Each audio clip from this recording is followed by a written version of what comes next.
30, donc je vous propose de démarrer ce webinaire pendant lequel nous allons, comme vous savez, vous présenter le top 5 des erreurs les plus courantes que nous constatons habituellement chez nos clients en comptabilité fournisseur. Et puis, bien évidemment, on vous apportera les solutions associées.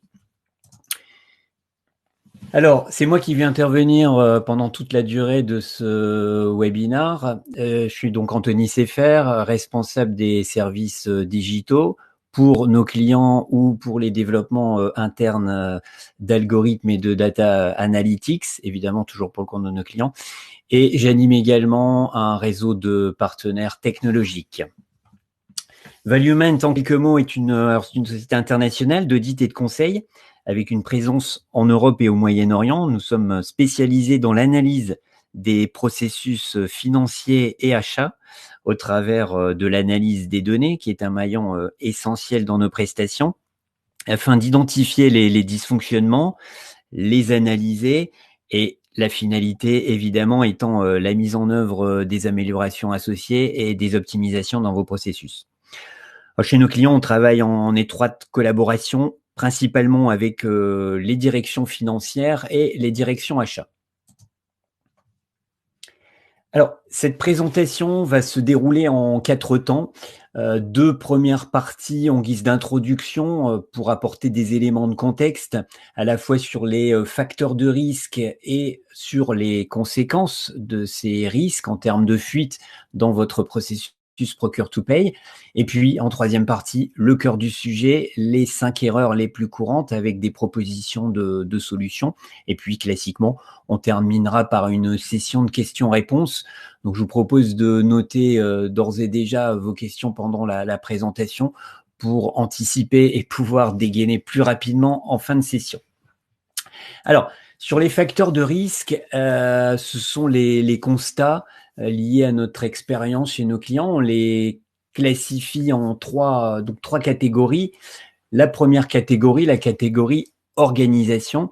On peut dire que pour tout ce qui est opération de fusion et acquisition, puisque ça implique une période temporaire d'instabilité, de changement de processus, de mouvement dans les équipes. Donc, ça constitue un facteur de risque essentiel. Également, la gestion de la comptabilité fournisseur que vous pourriez confier à un tiers ou sous forme de centre de service partagé à l'intérieur de votre organisation.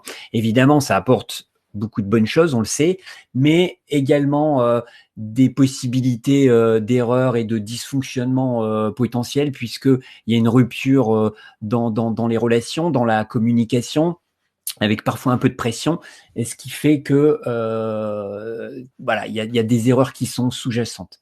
Et puis, troisième point qu'on peut noter ici, tout ce qui est lié à la complexité de vos organisations, si vous êtes multi-entités et ou éclaté dans un campus ou pourquoi pas dans plusieurs villes, ou en tout cas une organisation de services éclatée. Également, si vous êtes à l'international. Donc, tout ça fait qu'on a quand ces raisons s'empilent, cette complexité s'empile, on a une croissance exponentielle des possibilités d'erreur. Deuxième catégorie, les systèmes d'information. Encore une fois, ils évoluent vite et dans le bon sens pour la qualité, le contrôle des données et des transactions. Il n'en demeure pas moins que dans ces systèmes d'information, la non-qualité des données fournisseurs est un facteur essentiel sur lequel on reviendra d'ailleurs tout à l'heure.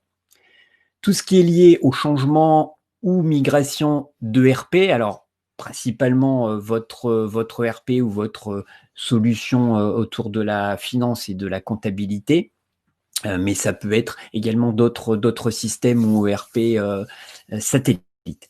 Et puis, quand vous avez des canaux multiples et des systèmes transactionnels parallèles, qu'ils soient en amont de votre ERP Finance, par exemple pour la dématérialisation de factures ou le DI, ou en aval sur une chaîne de paiement automatisée, par exemple.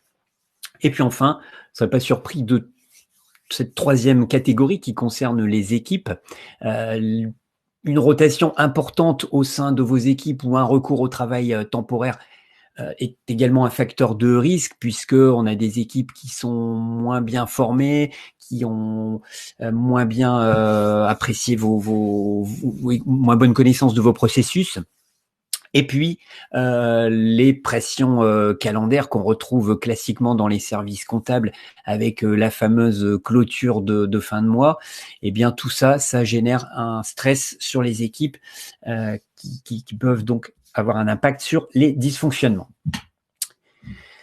Alors, les conséquences de tout ça. Dans notre portfolio, on a capitalisé sur plus de 50 cas de surpaiement identifiés. Simplement pour citer ici l'essentiel, sachant que tous ces cas ont des impacts financiers qui peuvent aller quand même très très loin. On va retrouver dans les principales catégories la duplication de facturation de charges à travers plusieurs facturels, hein, donc le même service ou la même prestation facturée à plusieurs reprises, des avoirs non enregistrés, des paiements multiples pour une même facture, pour un même document. Et puis, on retrouve également beaucoup d'erreurs de TVA, d'assignation et donc de déclaration de TVA. En termes de priorité, puisque, comme je vous le disais, plus de 50 erreurs identifiées, on a choisi aujourd'hui le top 5, donc on s'est focalisé sur les priorités fortes à partir de 2 critères. Un premier critère qui est l'impact financier important, c'est quand même ce qui nous intéresse en termes de priorité. Et puis, un deuxième critère pour la sélection, c'est un coût de mise en œuvre de la solution relativement faible. Donc, on va plutôt parler ce matin de quick wins.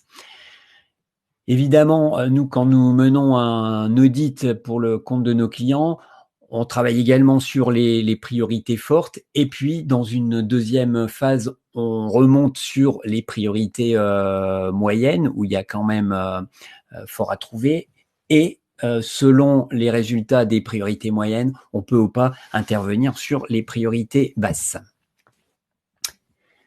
Donc, voici la première erreur que nous avons sélectionnée, c'est la duplication de comptes fournisseurs.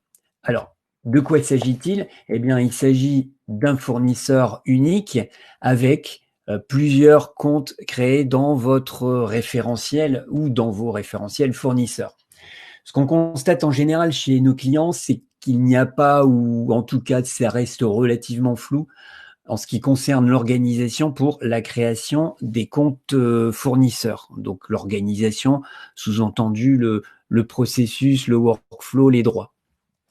On trouve évidemment, on ne peut pas y faire grand-chose, mais c'est quand même un facteur, entre guillemets, aggravant, beaucoup de fournisseurs internationaux, des fournisseurs qui ont parfois, sans même parler de l'international, mais de nombreuses filiales ou divisions. Il y a rarement un référentiel maître, un référentiel unique, puisque quand on pose la question à nos clients de savoir quel est le référentiel, le master fournisseur, on nous répond tout de suite, ah bah ça dépend. Donc, pas de référentiel unique, pas de synchronisation aussi entre les référentiels. Et puis, ce dernier point qui concerne principalement l'organisation, il n'y a pas, ou rarement en tout cas, de revue de référentiel menée par l'audit interne. Alors, ce qu'on peut vous proposer en termes de solutions relativement simples et en tout cas efficaces, premier point tout à fait organisationnel, c'est définir précisément les règles et les étapes de création d'un nouveau compte fournisseur.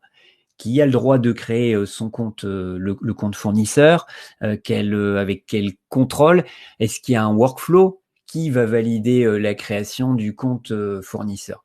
Il faut que ces éléments soient clairement définis et aussi, surtout, communiqués, puisqu'il faut que l'ensemble des équipes concernées puissent s'approprier ces règles.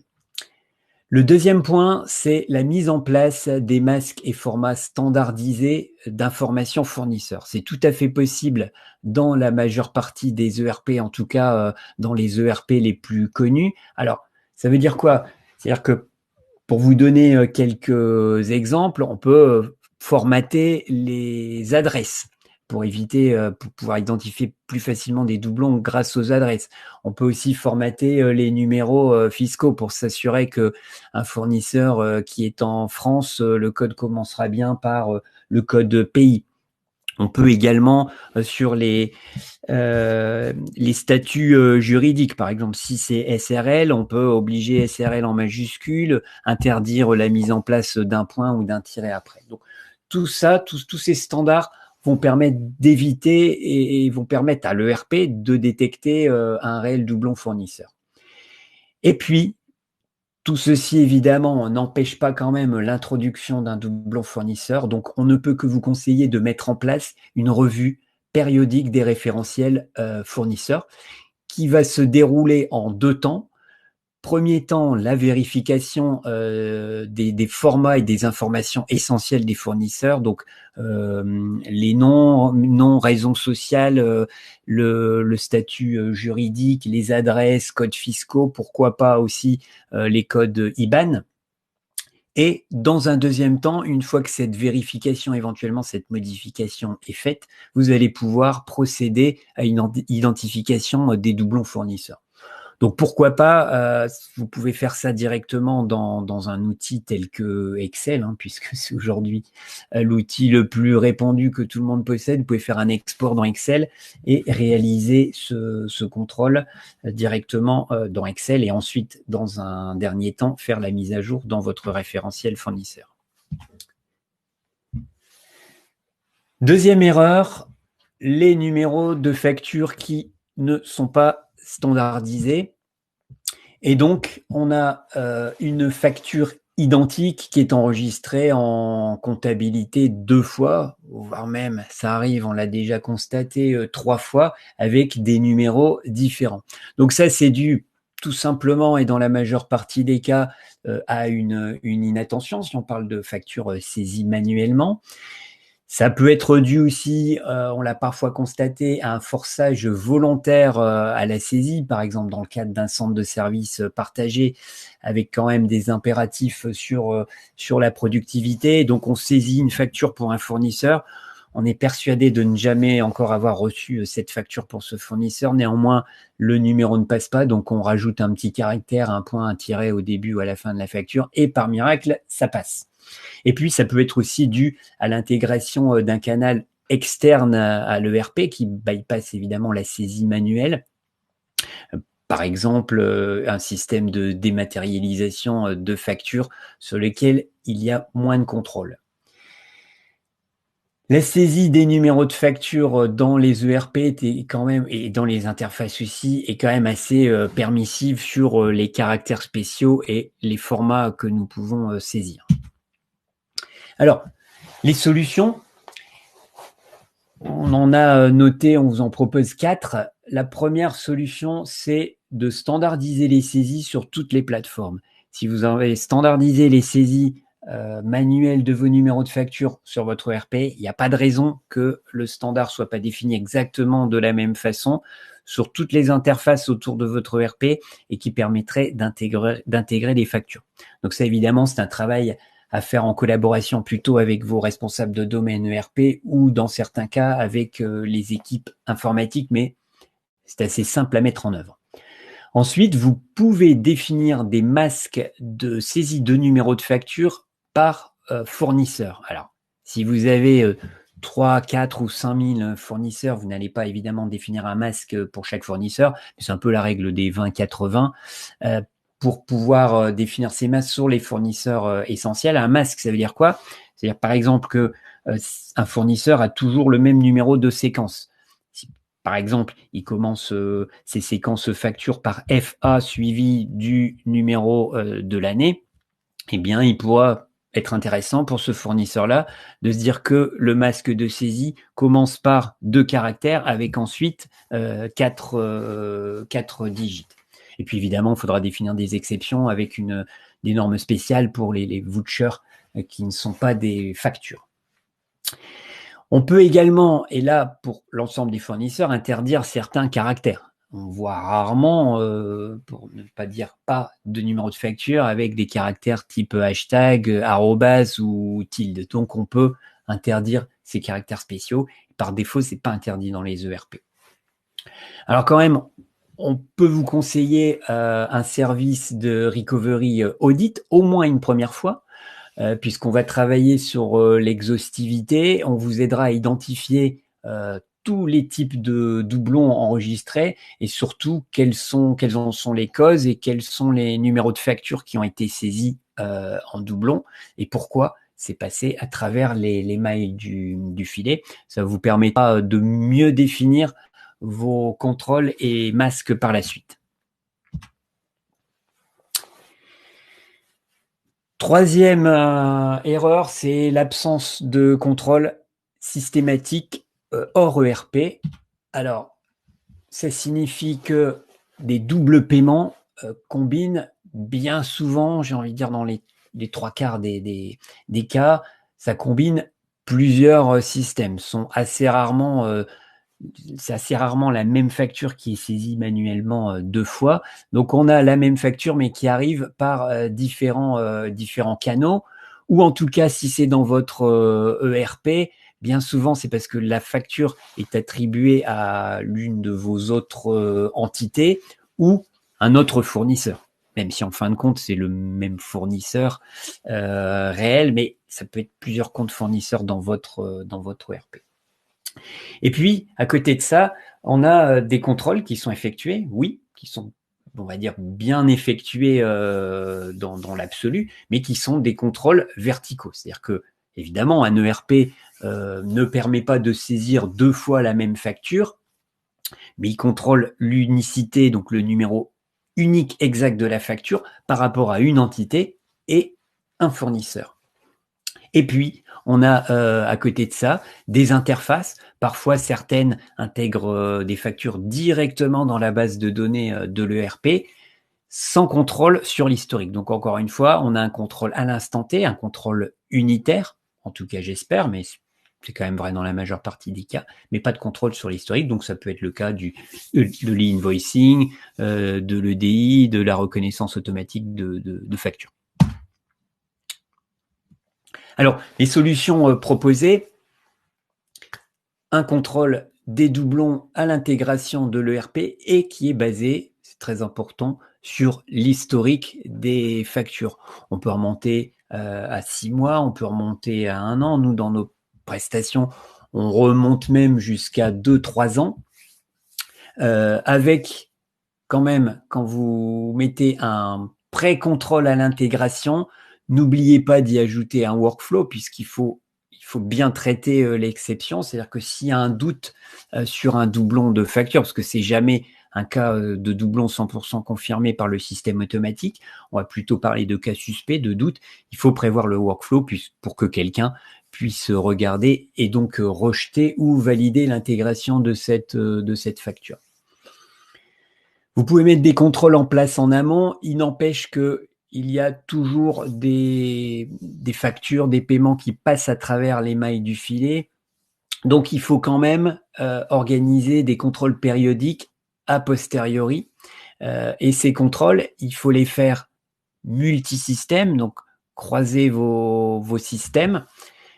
Évidemment, multi-fournisseurs, c'est-à-dire que vous allez comparer toutes les factures entre elles sans tenir compte du fournisseur, également sans tenir compte de vos entités. Et là, vous allez être beaucoup plus pertinent sur la détection de doublons. Et avant de faire tout ça, il est important d'investir un peu de temps, de bien réfléchir sur les critères qui seront les plus pertinents pour vos comparaisons de doublons, vraiment pour maximiser les identifications et éviter les faux positifs. Parce que si vous avez un listing de cas suspects de doublons potentiels qui comportent plusieurs milliers ou parfois, ça s'est déjà vu chez certains de nos clients, dizaines de milliers de cas suspects sur plusieurs années, on peut être sûr que le travail va être compliqué et donc ça ne sera pas fait. Quatrième erreur, les notes de crédit et avoirs qui ne sont pas enregistrées, qui se sont égarées, donc qui ont été probablement émises par votre fournisseur, mais qui ne sont pas arrivées jusque chez vous ou qui sont arrivées et qui n'ont pas été saisies en comptabilité fournisseur. Aujourd'hui, c'est vraiment une part extrêmement importante des identifications de surpaiement que nous faisons chez nos clients. Les principales catégories, vous ne serez pas surpris, sont les retours marchandises ou matières, et puis tous les avoirs liés aux accords commerciaux. Donc, ce qu'on constate généralement, c'est qu'il n'y a pas réellement de démarche structurée, organisée, et encore moins de démarche réellement outillée, avec un outil adapté pour la détection de ces avoirs non enregistrés, ce qu'on appelle la circularisation donc fournisseur. Et puisque cette réconciliation de comptes, on le sait, est quand même longue et complexe, elle est bien souvent négligée. Les solutions que nous vous proposons sont déjà, de bien planifier cette réconciliation de comptes, en faire une au moins annuelle, idéalement semestrielle. Alors évidemment, puisque ça prend quand même du temps et des ressources, il faudra limiter votre périmètre aux ressources que vous avez de disponibles, ou en tout cas que vous souhaitez y attribuer. Et pour ça, pour réduire ce périmètre, il faut bien sélectionner votre panel de fournisseurs, puisque si vous avez plusieurs milliers de fournisseurs, vous n'allez probablement pas, et j'espère en tout cas pas, circulariser l'ensemble des fournisseurs. Alors cette sélection, comment peut-elle se faire? Il ne faut pas la faire sur le simple critère de chiffre d'affaires, puisque bien souvent, c'est ce qu'on constate.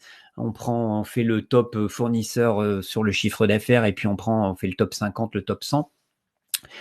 C'est largement insuffisant et pas toujours adapté. On conseille plutôt de regarder le nombre de transactions réalisées avec ce fournisseur, et puis le taux de note de crédit à avoir par rapport au nombre total de transactions. Et enfin, le dernier critère important à considérer, c'est la complexité des flux physiques avec ce fournisseur, puisque si on parle par exemple de la grande distribution, s'il y a énormément de non-qualité, de retour produit pour raison X ou Y, ou de nombreux accords commerciaux, il va y avoir un risque supplémentaire sur des avoirs non enregistrés. On vous conseille également, au moins dans un premier temps, de réconcilier seulement les notes de crédit et avoir les traits. Alors, même si quand on mène, nous, ce service pour nos clients, on fait la réconciliation sur l'ensemble des écritures, mais c'est vrai qu'on a la méthode et les outils, mais déjà dans un premier temps, les documents, les traits seront suffisants, et puis vous pouvez toujours évaluer la chose, et dans un deuxième temps, pourquoi pas faire les avoirs non lettrés. Alors, évidemment, un service d'audit recovery permettrait d'effectuer une réconciliation complète sur un grand nombre de fournisseurs, comme je disais, documents lettrés et non lettrés, vous permettant donc vous-même d'apprécier, d'évaluer les risques selon les résultats, pour pouvoir potentiellement le mener de manière plus ciblée et plus structurée dans un second temps.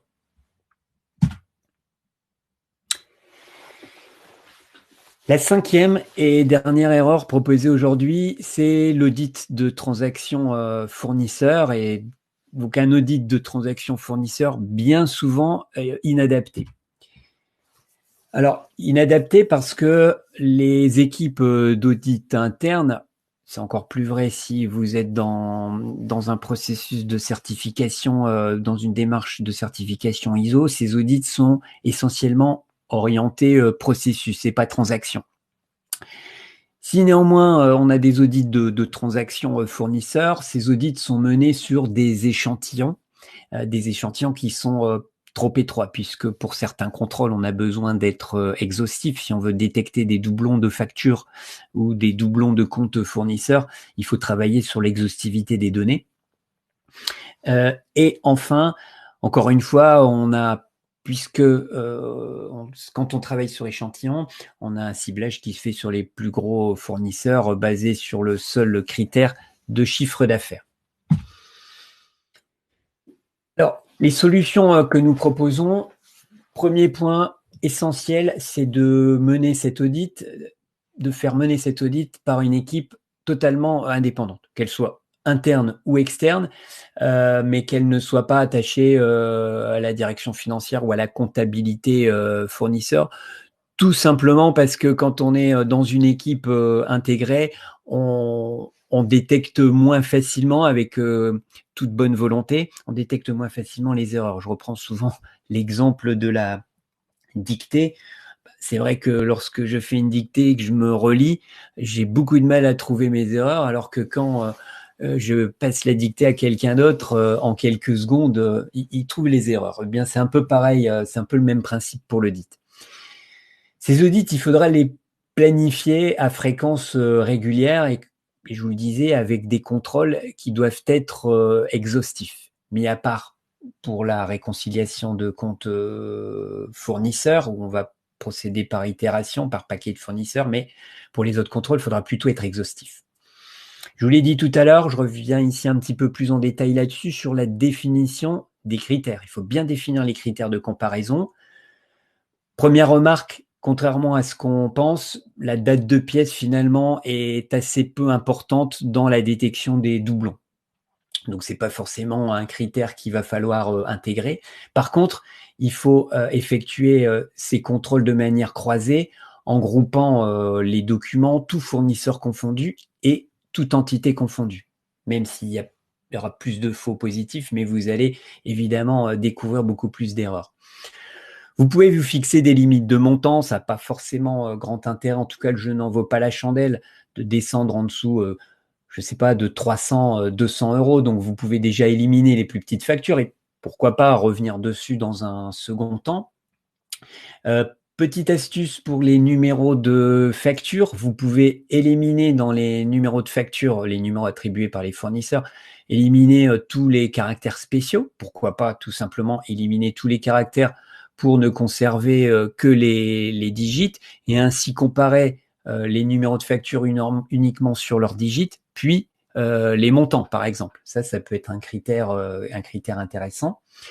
Et puis dernière proposition sur les critères, un petit peu plus compliqué, alors, surtout si vous le faites visuellement.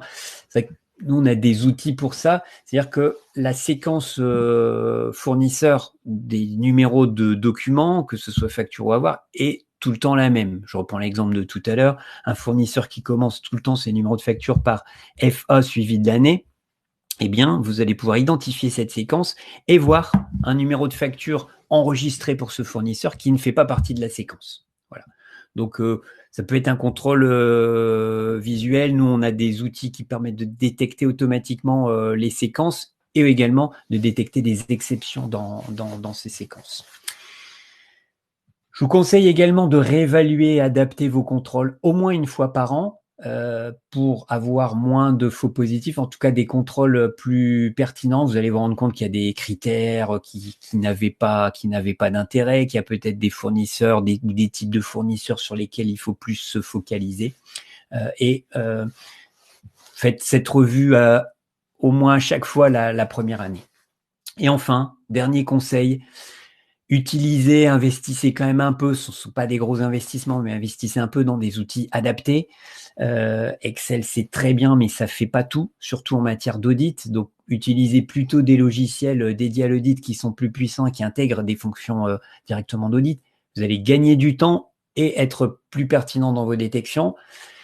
Vous pouvez, on vous conseille d'utiliser des logiciels de réconciliation pour la réconciliation de comptes fournisseurs. Il y a des logiciels dédiés à ça qui font très vite le matching entre les comptes envoyés par vos fournisseurs et votre comptabilité. Et puis, pourquoi pas, vous pouvez aussi collaborer avec les équipes informatiques pour développer des scripts et requêtes qui travailleraient directement en base de données et sur base de vos critères.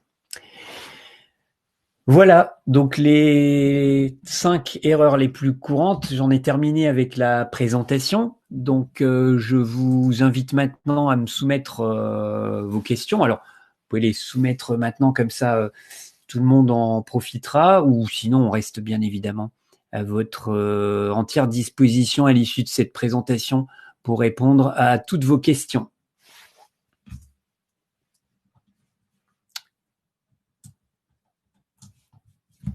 Alors, j'ai une première question qui arrive. Alors, préconisez-vous une méthode pour le nettoyage du master fournisseur? Bonne question. Est-ce qu'on préconise une méthode? Alors, encore une fois, pour répondre simplement, la méthode consiste à travailler en dehors du master pour pouvoir bien visualiser les données fournisseurs. Alors, pourquoi pas utiliser Excel si vous n'avez que ça. Donc, vous exportez l'ensemble de vos comptes fournisseurs dans Excel. Vous faites effectivement ce premier nettoyage de format. C'est important quand même de faire un nettoyage de format avant parce que sinon les doublons vont pas sauter aux yeux. Et après, vous pouvez utiliser des fonctions de comparaison de noms, par exemple. Alors, nous, on travaille beaucoup sur les codes fiscaux, évidemment, mais ils ne sont pas toujours renseignés, pas toujours bien renseignés. Mais vous pouvez travailler aussi avec des fonctions phonétiques qui vont comparer les noms de fournisseurs entre eux sur base de phonétique. Donc ça, c'est assez efficace. Vous pouvez travailler aussi avec les codes postaux des fournisseurs. Donc voilà, en tout cas, je me répète, la méthode, c'est exporter, ensuite faites un nettoyage et 3, comparer. Et puis ensuite, vous allez pouvoir travailler manuellement dans votre ERP pour faire la mise à jour ou fusionner les fournisseurs qui, en fin de compte, sont les mêmes. Alors, entre deux, il y a une autre question qui est tombée. Y a-t-il c'est une question qu'on nous pose assez souvent. Peut-être quelqu'un, donc j'en déduis, qui est en réflexion sur la migration de son ERP. La question est, y a-t-il des ERP finances qui sont plus ou moins fiables? Alors, je suis assez tranché sur la réponse. On s'est nous-mêmes beaucoup posé la question et je crois qu'en fait la réponse c'est non. Il n'y a pas réellement d'ERP qui est plus ou moins fiable. J'ai envie de dire les principaux acteurs du marché se valent en termes de fiabilité. Ce qui va surtout jouer, c'est le paramétrage de l'ERP, évidemment. Et puis votre organisation en amont et en aval de l'ERP, c'est surtout ça qui fait la différence, comme je l'ai évoqué dans les facteurs de risque. Mais l'ERP en lui-même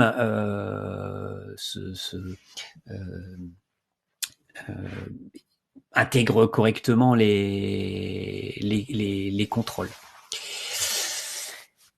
Alors je prends ce qu'il y a pas mal, merci vous de participer. Alors il y a une autre question publiée à l'ensemble de l'Assemblée. Alors, question un peu plus longue qui est partagée, celle-ci. Nous avons des fournisseurs avec plusieurs numéros de distincts, mais avec les mêmes sirettes, numéro TVA intra, et avec des modèles de facture spécifiques.